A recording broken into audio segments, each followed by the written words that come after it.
क्या है प्यार, क्यों होता है, कैसे होता है, किससे होता है, बस हो जाता है। Now listen.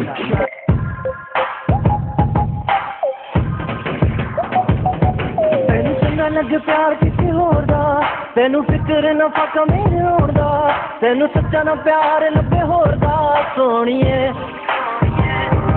मेरे दिल विच बस तू ही वसदा, मैनू होर कोई ना दसदा, तैनू किवें मैं यकीन करावां सोहणीए।